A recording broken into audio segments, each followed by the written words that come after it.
I find this thing with us who begin relationship with the Lord is we decapitate His head from His body in our view of intimacy with God. Let me explain.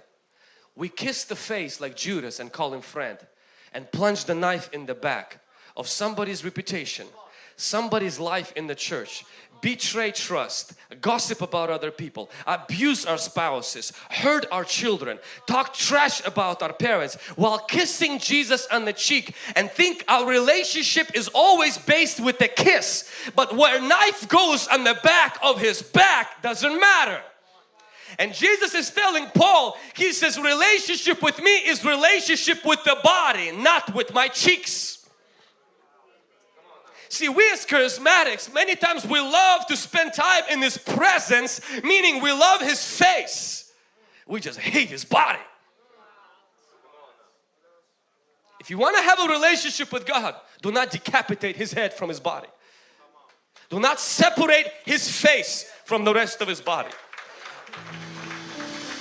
That means the way you treat your wife is the way you're going to treat Jesus. The way you treat your kiddos, my Father, listen Father, is the way you're treating Jesus.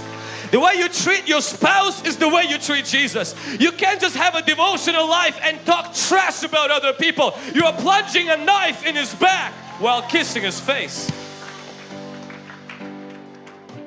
And Paul is saying, excuse me? Jesus is saying, I've made my people so dear to me. I actually made them part of me. People are a part. Jesus didn't make us into purses and toys. He made us into members of His body. Like right here, He actually has, we are the members of His body and He is the head. That tells me the relationship I must have with the Lord is not just a relationship what I learned about Jesus and I relate to Jesus by praying, worshiping and reading the scriptures, which is the kisses on His face. That is so wonderful. I had this problem when we got married. I know that raising my voice against my wife and raising my hand is completely, it's wrong. It's bad. It's bad. But I found a loophole. When she would do something that brought me discomfort and like really, and I just wanted to like scream or manifest or do something and I knew it's wrong and I would hold myself. I did this thing where I would pinch her. I am very embarrassed to admit.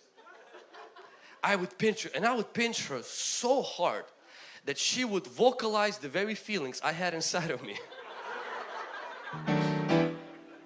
I'm not giving any husband's ideas right now.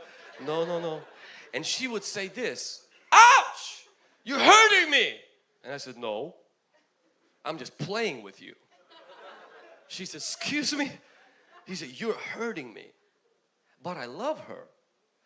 But at the same time, I was pinching her side. And as I was reading these verses, I felt that when I am pinching Jesus, yet spending time with Jesus, yet married to Jesus, but the way I treat people pinches Him.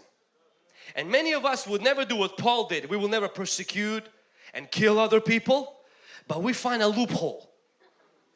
We like to pinch Jesus, and some of your Jesus is screaming out of pain.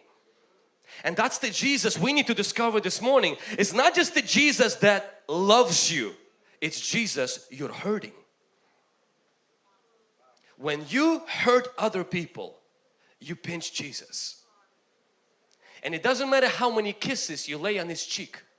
And it doesn't matter how much of your makeup is left on His cheeks.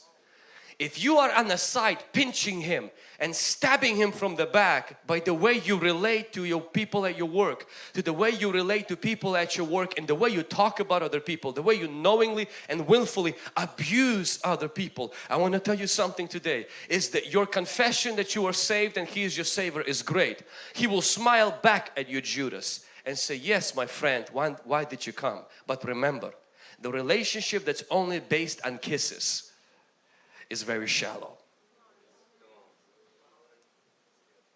We have many Judases today who kiss Jesus publicly but stab Him privately, pinch Him privately.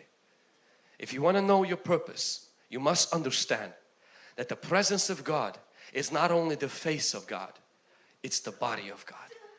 And the way I treat the body is the way I treat the face.